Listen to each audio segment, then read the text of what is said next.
आप सबको फिर से एक बार प्रभु यीशु मसीहा के पवित्र और मीठे नाम से जय मसीह की।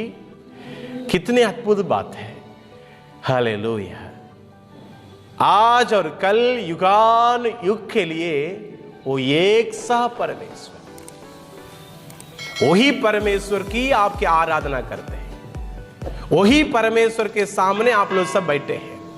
वही परमेश्वर के लिए आप अपने जीवन को समर्पण किए हैं। और वो परमेश्वर आपके लिए जो योजना रखा है, दैट योजना, जो योजना उन्होंने रखा है, वो योजना गोल्डन योजना है। God's plans are golden plans for every single person on this globe. कितने भी छोटा बच्चा हो, बड़ा हो, हर एक व्यक्ति के लिए प्रभु का योजना क्या है? That is a golden plan. वो गोल्डन योजना है। 24 कैरेट शुद्ध योजना है, प्रभु के पास है। उस योजना के लिए आप प्रभु के सन्मुख में बैठे हैं। परमेश्वर आज आपके जीवन के लिए अद्भुत योजनाओं को प्रकट करेगा। यिर्मयाह नबी के किताब 29 का 11 में यह लिखा है, परमेश्वर जो योजना बनाता है, वो योजना प्रभु के लोगों के लिए कभी भी हानि नहीं होगा। आप ये सोच रहे होंगे, कलीसिया में नहीं जा पा रहा हूं, प्रार्थना में नहीं कर पा रहा हूं, ये महामारी के कारण मैं काम में नहीं जा पा रहा हूं, ये क्यों ऐसी हो रही है? लेकिन मैं आपको बताना चाहता हूं, प्रभु जो योजना बनाया है, शायद वो दुष्टों के लिए हानिकारक हो सकता है, लेकिन आपके लिए, वो मेरे लिए हानि के लिए नहीं, परंतु संपूर्ण आशीष के लिए है। विश्वास करते तो हाथ उठाकर का ले लिया बोलिए। रोमियो के पत्री 8 का 28 में भी यह बात लिखा है, प्रभु के द्वारा बुलाए हुए हर एक विश्वासियों के लिए, प्रभु को प्रेम करने वाले हर एक विश्वासियों के लिए, जो कुछ भी इस धरती पर होगा, जैसे 24 कैरेट चक्के सोने के समान एकदम प्योर योजना होगा। आप बोलिए, मेरे लिए परमेश्वर की योजना गोल्डन प्लान है। आप जब बैंक में जाते हैं, वहां के कुछ लोग आपको दिखाते हैं, हमारे पास एक गोल्डन प्लान है, इस प्लान के तहत आपका पैसा को इन्वेस्ट कीजिए। आप LIC में जाते हैं, वहां पर भी कुछ लोग बोलते हैं, हमारे पास एक गोल्डन प्लान है। कोई भी इंश्योरेंस ऑफिस जाएंगे, वे लोग बोलेंगे हमारे पास एक गोल्डन प्लान है। वो सारे प्लान इस संसार में समाप्त हो जाता है, परंतु प्रभु का जो प्लान है ना, समाप्त नहीं होने वाला प्लान, वो प्लान आपके लिए और मेरे लिए है। उस प्लान को परमेश्वर इस्राएलियों के जीवन में पूरा करना चाह रहा था। इसलिए इस्राएलियों को मिस्र के गुलामी से निकाल कर लेकर आया। क्यों परमेश्वर इस्राएलियों को मिस्र से लेकर आया? ताकि परमेश्वर अपनी योजना उनके जीवन में रखना चाह रहा था। क्यों परमेश्वर उनको कठिनाई से उनको कानान देश में लेकर आया? ताकि परमेश्वर उनके जीवन में अपनी योजना पूरा करना चाह रहा था। लेकिन उसके योजना को परमेश्वर पूरा करने के पहले मनुष्य का छोटे छोटे निर्णय परमेश्वर की योजना को दरकिनारा कर देता है। परमेश्वर की बड़ा योजना को मनुष्य का छोटा निर्णय दरकिनारा कर देता है। इसके उदाहरण में पहले सामुएल 8वें अध्याय में हमको जाना पड़ेगा। अगर पढ़ेंगे पहले सामुएल की 8वें अध्याय में, वहां पर परमेश्वर लोगों को राज्य करने के लिए न्यायियों को नियुक्त किया था। किसको नियुक्त किया था? न्यायियों को। इसकी मतलब क्या है कि परमेश्वर उन लोग के ऊपर राजा बनकर रहना चाह रहा था, और परमेश्वर अपने बच्चों को किसी और राजा के हाथ में सौंपना नहीं चाह रहा था, क्योंकि प्रभु जानता है मेरे बेटे लोग पहले से गुलामी से बहुत तकलीफ उठ चुके हैं। आप में भी बहुत लोग, आप बहुत तकलीफ उठा चुके हैं। संसार में जितना क्लेश भुगतना है, उस क्लेश को आपने हॉस्पिटल में, उस क्लेश को जेल में, उस क्लेश को अपने घर में, आपने उस काम में, अपने नौकरी में देख चुके हैं। आ गया, प्रभु के पास आ गया है। प्रभु चाहता है अभी इनके ऊपर कोई राजा ना रहे, मैं इनका राजा बन जाऊंगा। इनको न्याय करने के लिए सिर्फ न्यायों को नियुक्त किया था। न्यायों के किताब में हम पढ़ते हैं 12 न्यायों को परमेश्वर ने नियुक्त किया था। 12 न्यायों के बाद आखिरी में बहुत नम्रता से भरा हुआ एक न्यायी था, उसका नाम जोएल। वो पहले सामुएल के किताब 8वें अध्याय में लिखा है कि वो सामुएल का बेटा है। सामुएल कितना नम्रता में था, उतने ही नम्रता में उसके बेटे लोग 2 लोग थे। वे 2 लोग भी इस्राएल को न्याय कर रहे थे। परमेश्वर जब न्याय करता है उन लोगों को चुंगी देने की जरूरत नहीं पड़ती। परमेश्वर अपने व्यवस्था के अनुसार न्याय करता है। परमेश्वर अपने बच्चों को कभी भी क्रोध में व्यवहार नहीं करता। इसी प्रकार परमेश्वर उनको न्याय कर रहा था। जब परमेश्वर न्याय कर रहा है, परमेश्वर अपने लोग को रखकर न्याय कर रहा है, प्रभु उनके ऊपर राज्य कर रहा था। बाइबल बताती है परमेश्वर हमारा राजा है। हालेलुया। कितने लोग कहते हैं मेरा राजा परमेश्वर है। तो अगर आप परमेश्वर को अपना राजा बनाएंगे तो आपको कोई भी बात में चिंता करने की जरूरत नहीं, वो अपने योजना को आपके जीवन में पूरा करेगा। इस्राएल लोग को यही बात को, यही योजना को प्रकट कर रहा था। बाइबल बताती है पहले इतिहास के किताब 29 का 11 में, वहां पर इस प्रकार लिखा है कि वो परमेश्वर महान है और हर एक बातों के ऊपर विराजमान है। और बाइबल क्या भी बताती है, वो हर एक चीजों के ऊपर राज्य करता है। उस वचन को पढ़िएगा। महिमा पराक्रम शोभा सामर्थ्य वैभव तेरा ही है, क्योंकि तेरा आकाश और पृथ्वी में जो कुछ है वह तेरा ही है। हे यहोवा, राज्य तेरा है और तू सबों के ऊपर मुख्य और महान ठहरा है। हालेलुया। परमेश्वर के वचन कितना सुंदर बताती है, राज्य तेरा है। इसकी मतलब परमेश्वर अपने लोगों के ऊपर राजा था और राज्य कर रहा था। उसके योजना को एक एक करके उन लोगों को दे रहा था। पहले योजना था कानान देश, दूसरा योजना था आनंद जीवन, तीसरा योजना था जीवन का वृक्ष, 14 योजना था आनंद काल का जीवन, 5वीं योजना था वो परमेश्वर के साथ राज्य करेंगे। इस प्रकार के परमेश्वर के कई प्रकार की योजना को एक एक करके प्रभु प्रकट करने का उस कतार में था। लेकिन वहां पर प्रभु को राजा बनाने के स्थान में कुछ लोग चाह रहे थे हम किसी मनुष्य को राजा बनाएंगे। निर्गमन की किताब 15 अध्याय का 18 वचन बताती है कि परमेश्वर सर्वदा राज्य करना चाह रहा था। आज भी हमारे पूरे विश्व पर कोई भी राजा उठकर नहीं खड़े होते अगर वो पूर्व पिता लोग अपने जीवन में एक नया निर्णय ना लेते। वे लोग ये निर्णय लिए हमारे लिए कोई न्याय नहीं चाहिए, राजा नहीं, कोई न्याय नहीं चाहिए, लेकिन हमको क्या चाहिए? राजा चाहिए। हमारे लिए कौन चाहिए? राजा चाहिए। वो राजा मनुष्य होना चाहिए, परमेश्वर नहीं चाहिए। सामुएल के सामने वे लोग आकर बोलने लगे हमको एक नया राजा बनाओ, परमेश्वर हमारा राजा नहीं, आप हमारे ऊपर न्याय नहीं करेंगे, आपके बच्चे लोग हमारे ऊपर न्याय नहीं करेंगे।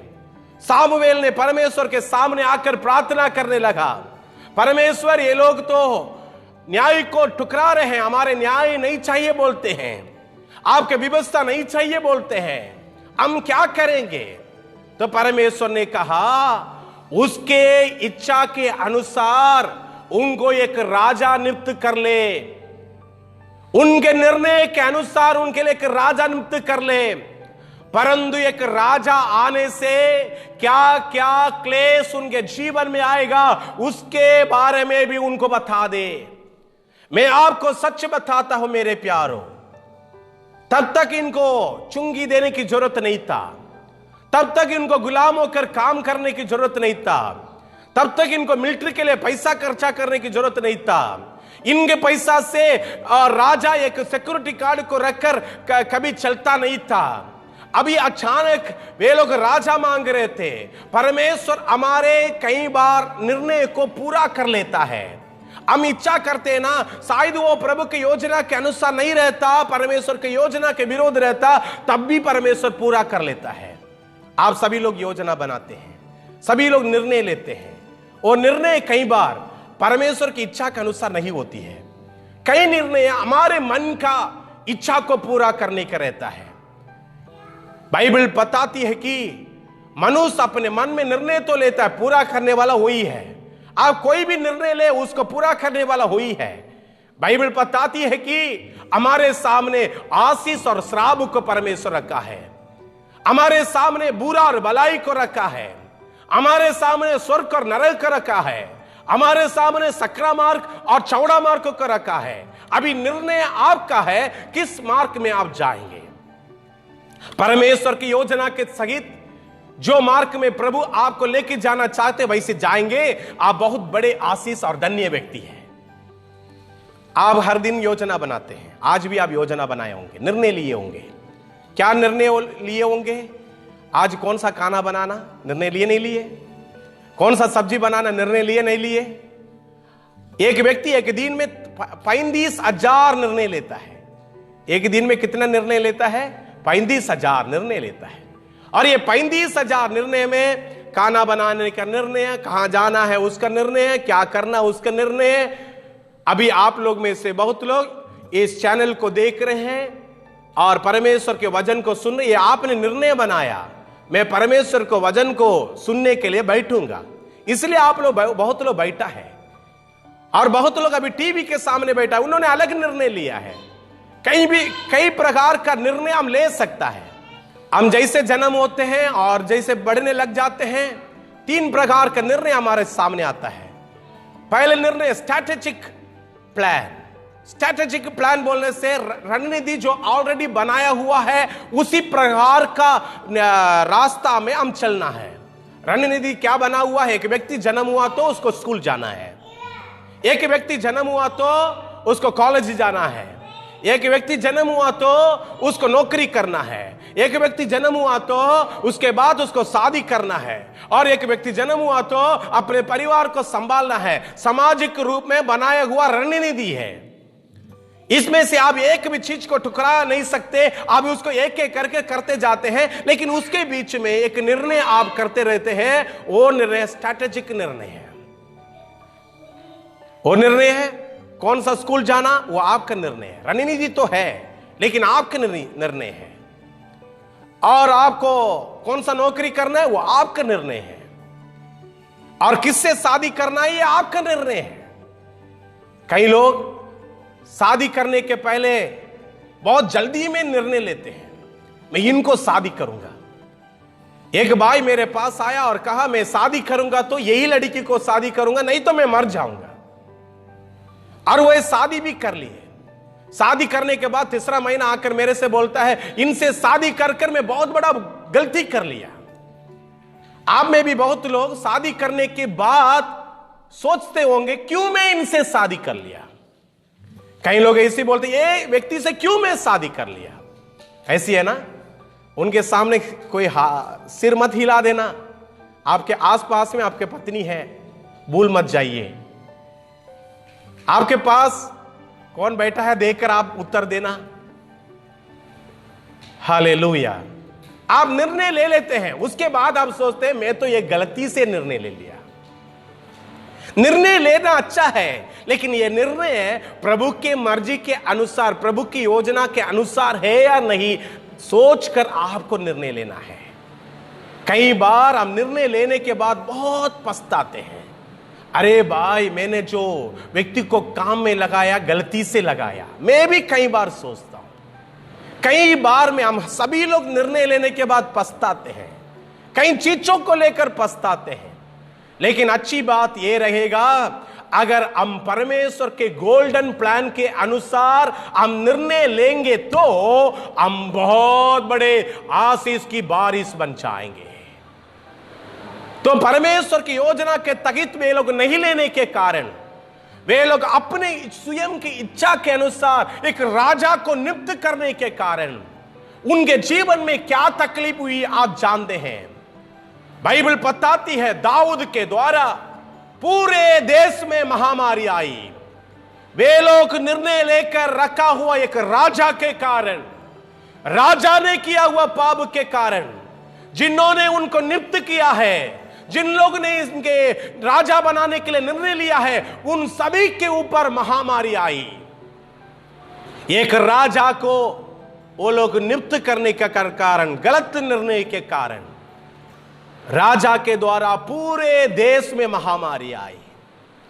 आज भी हम बहुत लोग सोचते होंगे ये महामारी किसके कारण आई, ये महामारी क्यों आई। हमने लेने वाले कई गलत निर्णय महामारी को ला सकता है।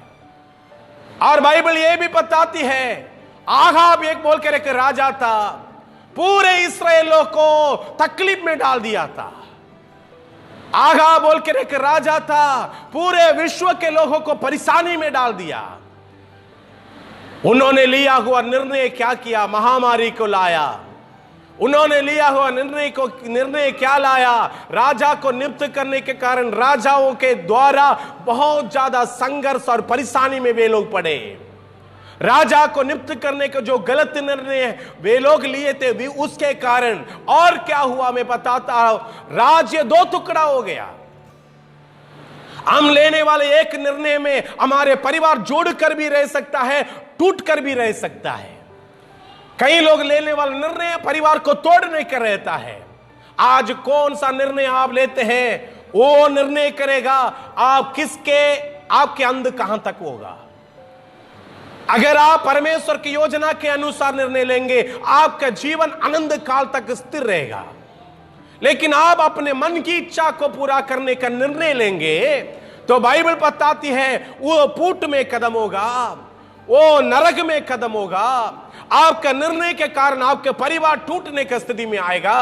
आप अपने निर्णय के कारण अपने जीवन में संघर्ष और दुख में रहेंगे। आज बहुत लोग के जीवन में आया हुआ दुख, आया हुआ मुसीबत हमने अपने स्वयं की इच्छा से लिया हुआ एक निर्णय के कारण है। आप पूछेंगे कैसे ये हो सकता है, प्रभु के लोग के साथ ऐसी गलत हो सकता है क्या? हो सकता है।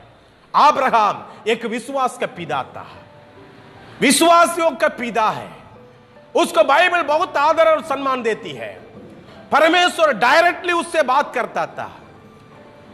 कितने अद्भुत बात है, परमेश्वर डायरेक्टली बात कर रहा है अब्राहम से। लेकिन अब्राहम ने हर बात में अच्छा था, परमेश्वर के वायदा को सुना, मैं तुम्हारे लिए एक संतान उत्पन्न करूंगा। वायदा का संतान, प्रभु एक वायदा का संतान देने का निर्णय दे दिया था, प्लान दे दिया था। प्लान परमेश्वर का था, परमेश्वर उनको एक संतान देना चाह रहा था। लेकिन उसके बीच में उसके पत्नी सारा ने आई, देखो मुझे संतान नहीं हो रहा है, मेरा गर्भपात्र मर गया है, मेरे जीवन में बच्चा होने का कोई रास्ता नहीं है। तुम ऐसी करो, मेरे दासी को अपने लिए ले लो और एक संतान उत्पन्न करो ताकि हमारा घर बन जाए। उस परिस्थिति के अनुसार, वहां के परिस्थिति के अनुसार जो निर्णय लिया गया वो अच्छा लग रहा है, लेकिन ये टैक्टिकल निर्णय है। अपने स्वयं का लाभ के लेने वाला निर्णय टैक्टिकल निर्णय है। टैक्टिकल मतलब तंत्र से बनाने वाला। यह निर्णय इस प्रकार लिखा है हिंदी में, सामरिक निर्णय है। सामरिक निर्णय है, चालू वाला निर्णय है।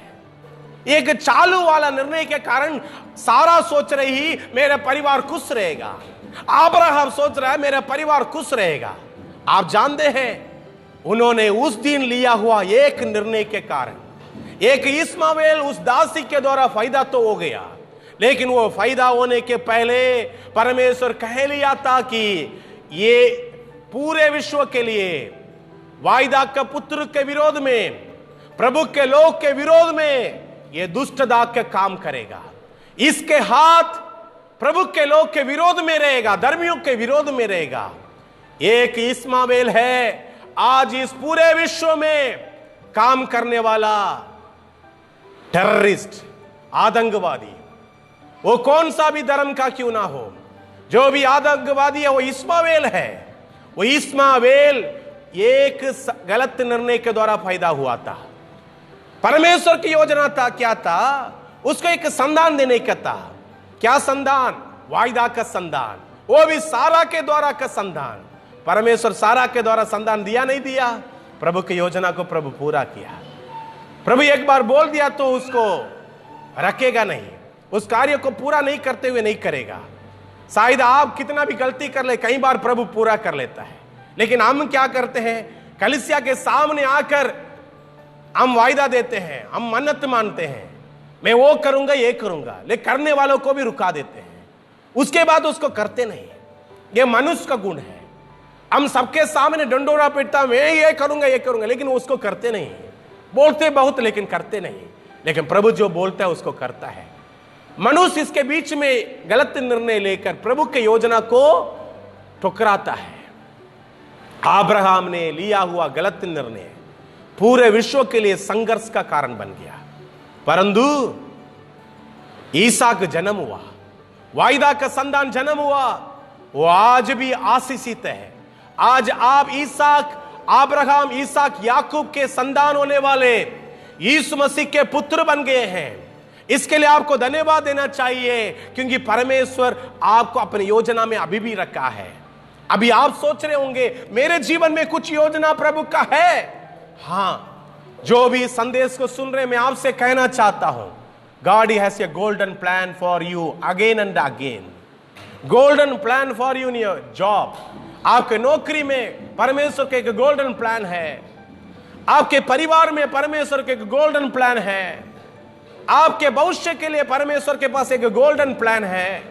आपके जीवन के लिए परमेश्वर के पास एक गोल्डन प्लान है। लेकिन उस गोल्डन प्लान को पूरा करने के लिए आप दो, you never be a disturbance making a गलत डिसीजन लेकर, गलत निर्णय लेकर परमेश्वर की योजना को टुकराओ मत। बाइबल में हम देखते हैं परमेश्वर की योजना कैसे पूरा हुआ। यीशु मसीह 2000 साल पहले इस धरती पर आया था। क्या के लिए आया? इस्राएल लोग ने अपने को ही परमेश्वर को राजा रखने में इनकार कर लिया, लेकिन परमेश्वर ने अपनी योजना के तहत यीशु मसीहा को इस संसार में भेजा। क्या के लिए भेजा? यहूदियों का राजा बनने के लिए सिर्फ नहीं, पूरे विश्व का राजा बनने के लिए। बाइबल बताती है यीशु मसीह को क्रूसीकरण करने के पहले पिलातुस ने यीशु से पूछा, क्या तुम यहूदियों का राजा है क्या? तो यीशु मसीह क्या कहा आप जानते हैं ना? क्या कहा? यीशु मसीह ने कहा, जो तू कहता है वही है। तुम सही कहता है, तुम ही तो कहता है मैं यहूदी का राजा। यीशु मसीह को क्रूसीकरण में, उस क्रूस में टंगा दिए थे। वो क्रूस में टंगाने के बाद क्या हुआ? यीशु मसीह के सिर के ऊपर एक लिखित पत्र रखा गया, लिखित पट्टी रखा गया। उसमें वो लिखा रखा था पिलातुस ने, ये तो यहूदियों के राजा है। कितनी अद्भुत बात है। आप बाइबल में इस वचनों को पढ़ सकते हैं। मैं आपके लिए इस वचन को बताना चाहता हूं। लूका सुसमाचार 23 का 3 आप पढ़कर देखिए। वहां पर लिखा है यहूदियों का राजा बोलकर पिलातुस ने कहा, उसके ऊपर लिखित में रखा गया। और उसके बाद बहुत लोग विरोध किया, उसको क्यों राजा बोला, उसको क्यों राजा बोलना चाहिए। यीशु मसीह मरा, गाड़ा गया, तीसरे दिन जी उठा मेरे प्यारो। जी उठने के बाद अभी सिर्फ वो यहूदी का राजा नहीं रहा, पूरे विश्व का राजाओं का राजा बन गया है। हालेलुया। मुझे उस बात को पढ़ने के समय में मेरे अंदर एकदम गर्व आ गया है, एकदम खुशी आ गया है, क्योंकि आज हमारे परमेश्वर विश्व का राजा है। आज इस विश्व के तमाम लोग यीशु मसीह को राजाओं का राजा बोलकर मानते हैं। पेरिदों के काम 17 का 7 बताती है वो राजा है। और बाइबल बताती है आज वो राजाओं का राजा है। विश्व में कितने भी राजा रहे, महान राजा लोग रहे, अब्राहम लिंकन हो, हमारा डोनाल्ड ट्रंप हो, हमारे देश का कोई भी राजा हो, कोई भी व्यक्ति क्यों ना रहे, उनके ऊपर राज्य करने वाले के राजा आज विश्व पर है। उसके राज्य के अंदर जो आना चाहता है उनके जीवन में उसका गोल्डन प्लान पूरा होगा। हालेलुया। आज मेरे प्यारो, कलीसिया को परमेश्वर का राज्य कहते हैं। बाइबल बताती है यीशु मसीह ने परमेश्वर के राज्य के बारे में प्रचार किया। आज विश्व भर में पर जो कलीसिया है वो परमेश्वर का राज्य है। उस राज्य को स्थापना करने के लिए यीशु मसीह आया।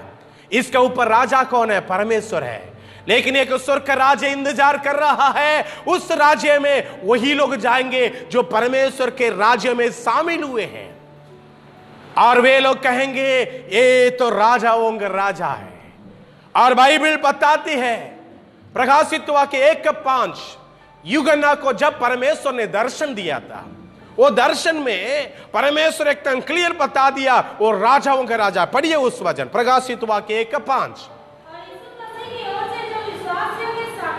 और मरे हुओं में से जी उठने वाले में कहलाता और पृथ्वी के राजाओं का हाकिम है, तुम्हें अनुग्रह और शांति वहां मिलती रहे। आमीन। राजाओं का हाकिम लिखा है इधर, कितनी अच्छी बात है। The king of Kings, the emperor of the Kings. राजाओं के ऊपर राज्य करने वाले एक राजा हमारा है। उसके राज्य के अंदर आपको परमेश्वर बुला रहा है मेरे प्यार, ताकि आपके जीवन में आपके परिवार टूटने के कतार पर है। यह आपके गलत निर्णय है। आपके परिवार आगाल के परिस्थिति में है, यह आपका गलत निर्णय है।